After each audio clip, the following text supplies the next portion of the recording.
Para jamaah rahman wa rahimakumullah, para sahabat radhiyallahu anhum ajmain, mereka sangat bergembira dengan datangnya bulan Ramadan. Sebagaimana disebutkan di dalam hadis Abu Hurairah menuturkan, "Kana Nabi sallallahu alaihi wasallam yubashiru ashabahu." Nabi sallallahu alaihi wasallam memberikan kabar gembira kepada para sahabatnya. Memang yang disampaikan Nabi apa? Sehingga para sahabat bergembira. Di dalam kelanjutan hadis ini disebutkan beliau bersabda, "Qad ja'akum syahrul Ramadan, syahrul mubarak." Telah datang kepada kalian bulan Ramadan, bulan yang diberkahi. Rupanya ini yang menjadikan para sahabat bergembira ketika Nabi mengatakan telah datang bulan Ramadan, maka para sahabat bergembira. Maka kita pun harus bergembira dengan datangnya bulan Ramadan. Jangan sampai Ramadan dengan gak Ramadan sama saja. Gak ada getaran tersendiri. Ya sama aja, jangan. Para sahabat bergembira dengan datangnya Ramadan. Maka gak boleh datar-datar saja. Harus berbeda. Ramadan dengan gak Ramadan harus berbeda. Lanjutan hadis ini, kataballahu alaikum siyamahu. Allah mewajibkan kepada kalian berpuasa di dalamnya. Diwajibkan berpuasa kok gembira? Gimana para jemaah? Diwajibkan berpuasa dalam Ramadan kok bergembira? Kalau datang kepada kalian bulan Ramadan, bulan yang diberkahi, Allah wajibkan puasa bagi kalian di dalamnya. Kok para sahabat bergembira? Di dalam tafsir As-Sa'di disebutkan, ketika menjelaskan, "Ya ayyuhalladzina amanu kutiba alaikumusiyam kama kutiba alal ladzina min qablikum la'allakum tattaqun." Wahai orang-orang yang beriman, telah diwajibkan kepada kalian berpuasa sebagaimana telah diwajibkan kepada orang-orang sebelum kalian. Apa kata Syekh Sa'di? Puasa adalah syariat yang diberlakukan dari Nabi yang satu ke berikutnya, terus tidak pernah dimansuh. Tidak pernah dihapus. Ini menunjukkan puasa adalah syariat yang cocok sesuai untuk seluruh manusia di segala zaman. Yang menunjukkan keutamaannya sangat tinggi, kemaslahatannya sangat tinggi. Dan Allah kehendaki masih diberlakukan untuk umat Nabi yang terakhir. Maka manallahu ala hadil ummah, kata Syekh Sa'di. Allah menganugerahkan kepada umat ini syarat puasa masih diberlakukan. Dalam renungan kita, kalau Allah kehendaki dihentikan sehingga kita tidak ada syarat puasa, kan bisa saja kalau Allah menghendaki demikian. Tetapi Allah masih memberlakukan untuk kita syariat yang diberlakukan kepada seluruh nabi tidak pernah dimansuh. Yang menunjukkan fadilah yang sangat tinggi dan kita masih mendapatkan. Maka para sahabat bergembira. Kelanjutan hadis ini beliau bersabda, "Fihi tuftahu abwabul jinan." Di dalamnya pintu-pintu surga ditutup. Wa tughallaku fihi abwabul jahim. Dan pintu-pintu neraka, pintu-pintu surga dibuka, pintu-pintu neraka ditutup. Wa tughallu fihi asyayatin, dan setan-setan dibelenggu. Apa dampaknya? Dibukanya pintu-pintu surga, ditutupnya pintu-pintu neraka, dan dibelenggunya setan-setan. Dampaknya apa? Dibukanya pintu surga di dalam Ramadan, ditutupnya pintu neraka, dan dibelenggunya setan-setan. Apa dampaknya? Ini menjadikan para sahabat bergembira. Dampaknya apa? Ramadan menjadi bulan yang sangat kondusif untuk peribadahan. Itu dampaknya. Ramadan menjadi bulan yang suasananya sangat cocok untuk berlomba-lomba dalam ketaatan. Maka Ramadan menjadi bulan musim apa? Durian.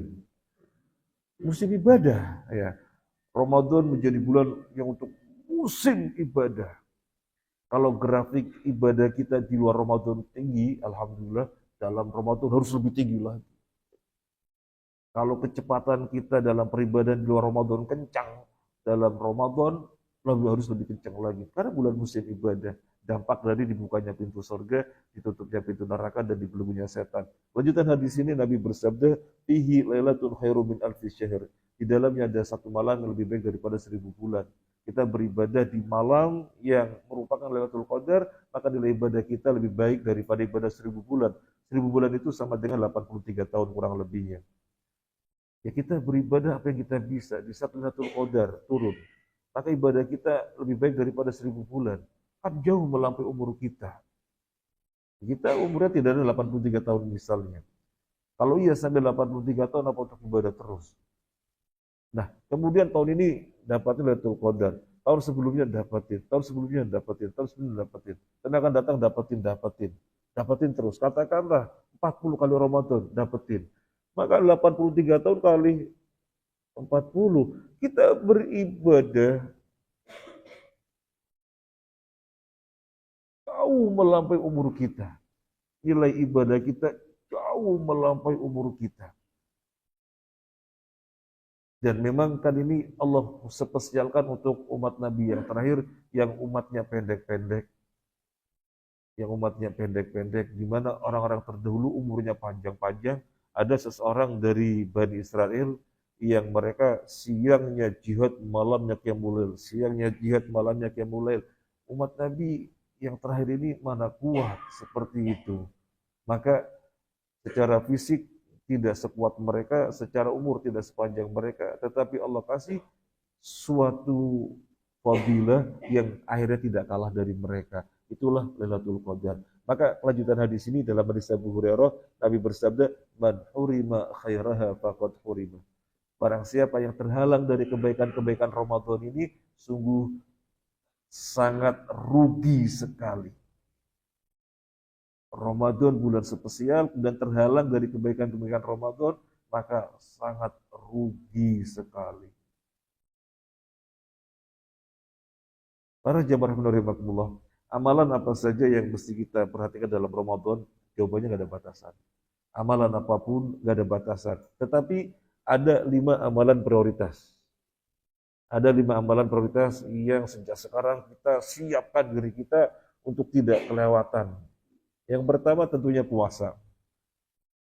Jadi ini hukumnya wajib puasa Ramadan. Maka upayakanlah puasa kita berkualitas. Jangan puasa yang sekedar gugur kewajiban.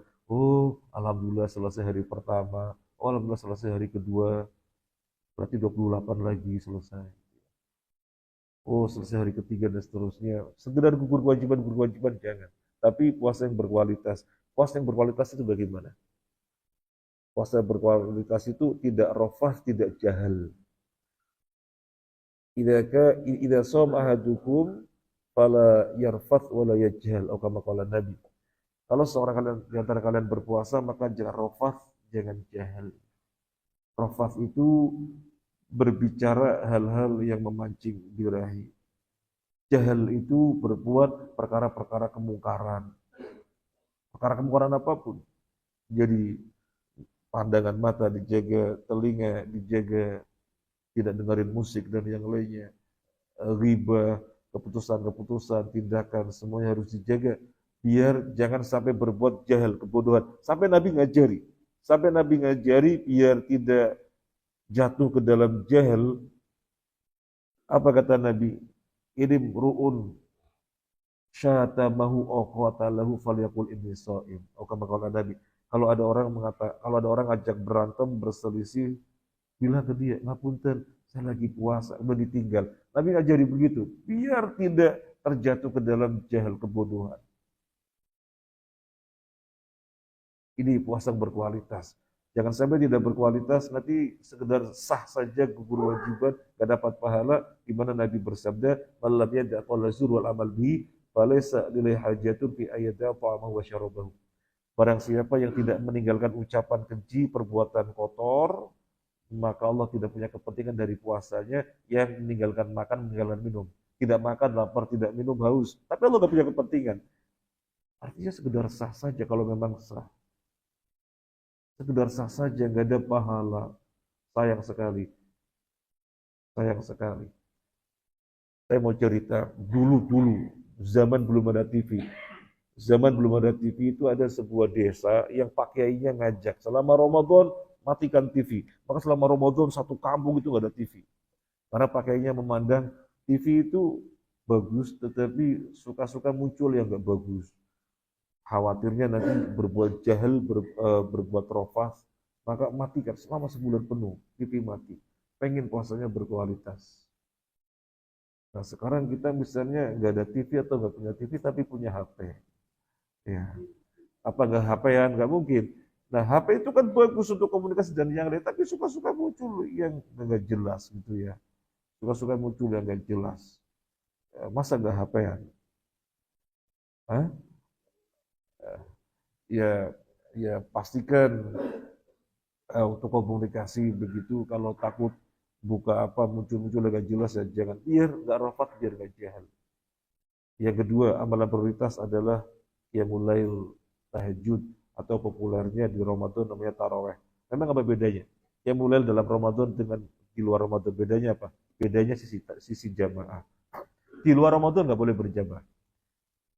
Mulai tahajud di luar Ramadan tidak boleh berjamaah kecuali sesekali.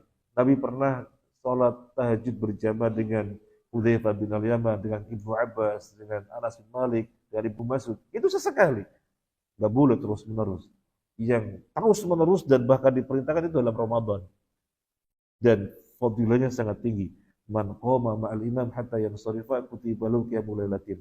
Barang siapa yang sholat bersama imam hingga selesai, dicatat baginya pahala sholat semalam suntuk. Pernah kita sholat semalam suntuk? Sholat maghrib, kemudian selesai, nyambung sholat, ba'da maghrib, sholat lagi, kemudian sholat isya, kemudian sholat ba'diyah, sholat lagi, kemudian selesai tutup witir, datang subuh. Pernah? Ya, mungkin ada, tapi 1, 2, 3 orang.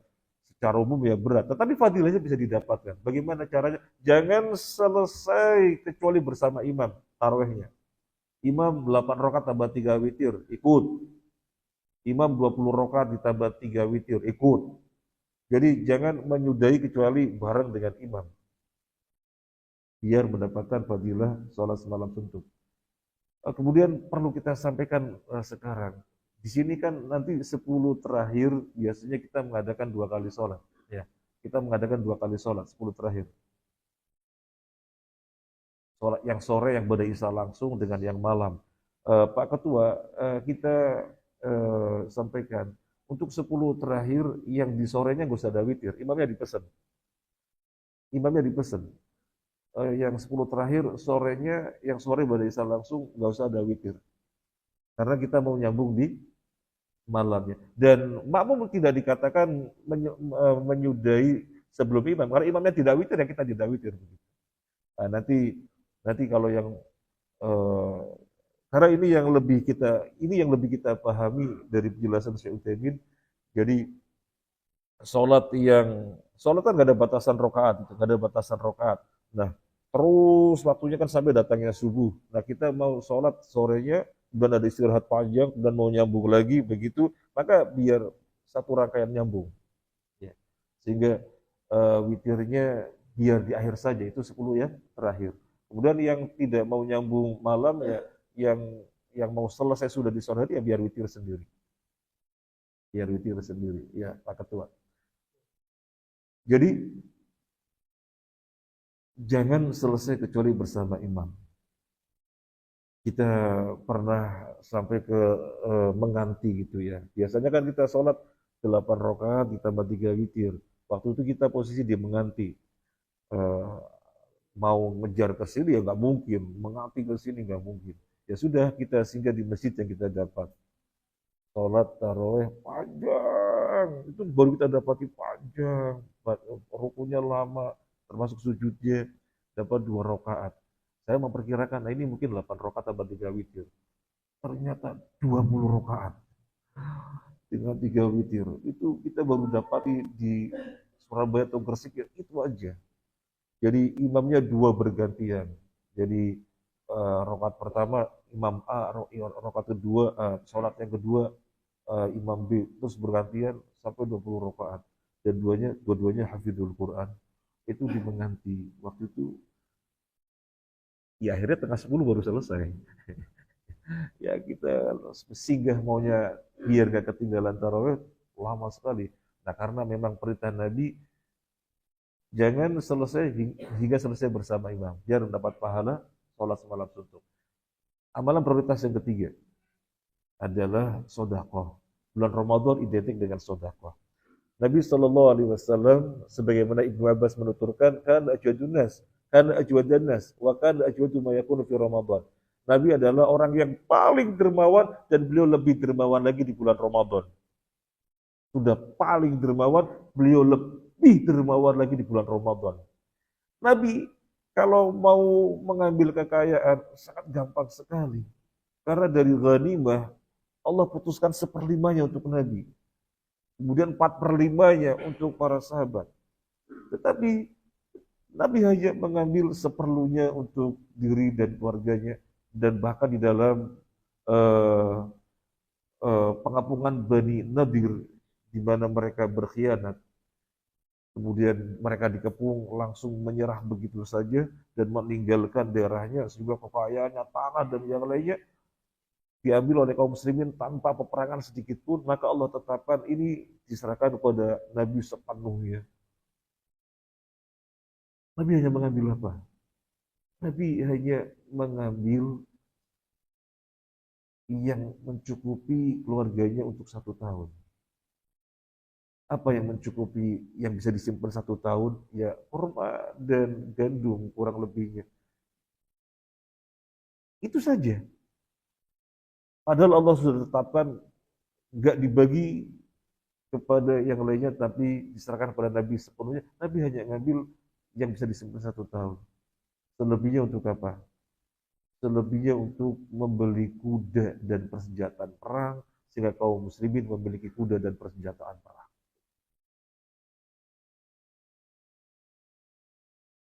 Dan dalam ghanimah yang didapatkan, Nabi hanya mengambil sepenuhnya, seluruhnya diberikan. Maka Ibnu Abbas mengatakan Nabi orang yang paling dermawan dan beliau lebih dermawan lagi di bulan Ramadan. Para jamaah, taufik minallah, alhamdulillah kita sudah ada infak harian, tidak ada hari kecuali pasti berinfak. Sudah infak bulanan, sudah infak pekanan, sudah infak bulanan, sudah insidentil. Kalau infak tahunan kan zakat.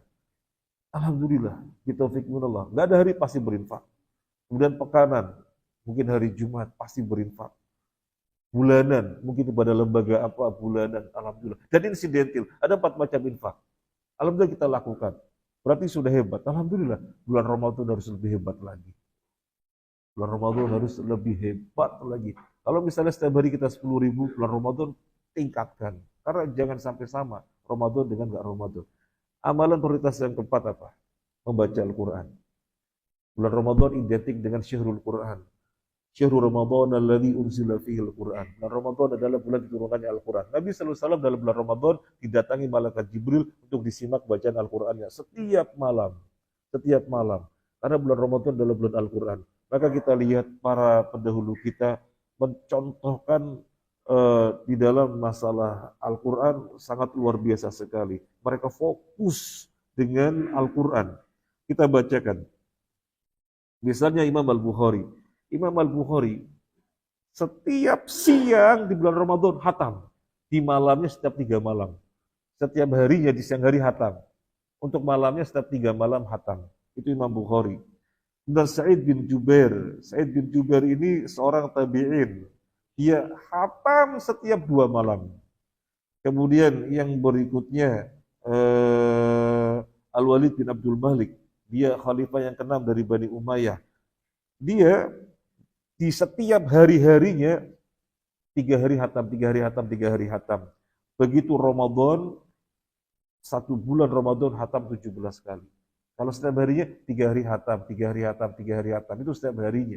Dan di dalam bulan Ramadan hatam 17 kali.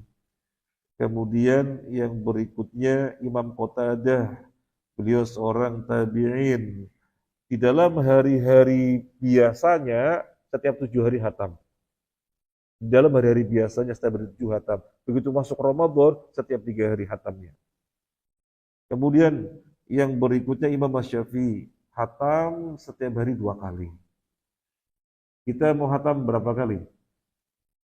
Ramadan kita hatam berapa kali? Minimal berapa kali? Ya minimal sekali 5/4.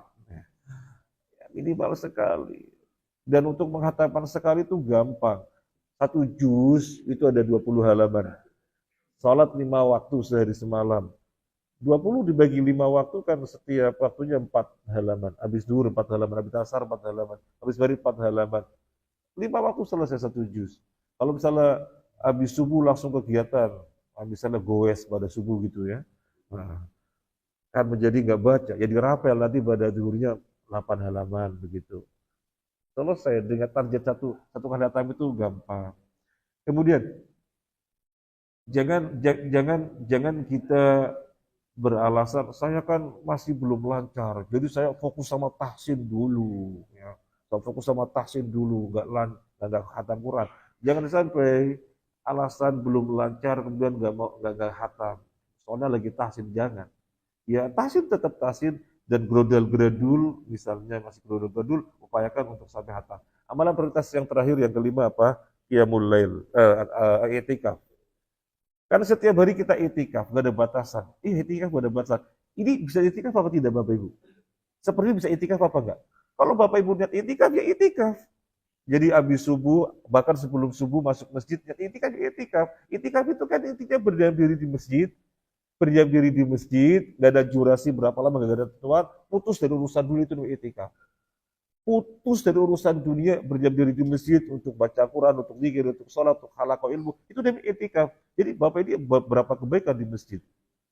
Taklim, sholat subuh jamaah, niat etikaf berapa durasi? Banyak kebaikan kalau niat etikaf. Karena bisa saja di masjid tapi tidak niat etikaf. Iya di masjid, tapi mengkoordinir bisnis. Oh ya kirim ya, kirim. Nah, ya tapi tidak etikaf. Kirim barang yang dari masjid, tidak niat itikaf. Karena itikaf itu putus dari urusan dunia. Makanya para ulama bicara masalah itikaf, cari masjid yang tidak ketemu kawan-kawan. Karena nanti kalau ketemu kawan-kawan bisa ngobrol, putus itikaf jadinya gitu ya. Mau itikaf di mana? Sesama komunitas. Ya ngobrol goes nanti. Ngobrol kuliner nanti gitu ya. Jadi ya silahkan sama komunitas silahkan, tapi lagi itikaf jadi putus urusan dunia. Ya. Nah yang dimaksud di Ramadan ini itikaf khusus, dimulai dari 21 Ramadan, keluar ya Ramadan habis. Kalau mau itikaf dalam pengertian ini, itikaf khusus di Ramadan ini 10 hari terakhir, sebelum maghrib pastikan sudah di masjid. Begitu maghrib mulailah dia itikaf. Nanti keluarnya kapan? Keluarnya akhir Ramadan. Jadi begitu masuk 1 Syawal maghrib dia baru keluar. Gak boleh keluar di masjid terus. Keluar untuk hal-hal yang memang mengharuskan keluar. Kamar mandi dan yang lain. Termasuk misalnya cek ke dokter yang memang tidak boleh tidak. Itu tidak membatalkan itikaf. Karena dia harus cek ke dokter, itu tidak membatalkan itikaf. Nah, ini yang bisa kita sampaikan. Semoga bermanfaat. Jadi ada 5 amalan prioritas yang kita upayakan sebagus-bagusnya kualitas. Puasa, taraweh, sedekah, ya apalagi? Apa? Baca Quran dan i'tikaf. Nggak tahu ini di Thaibah sudah lama nggak ada i'tikaf full. Di Masjid Ibrahim sering itu. Mungkin di sana pensiun, di sini nggak ada yang pensiun, ya muda-muda semuanya gitu ya. Subhanakallahumma wa bihamdika asyhadu an la ilaha illa anta astaghfiruka wa atubu ilaik. Assalamualaikum warahmatullahi wabarakatuh.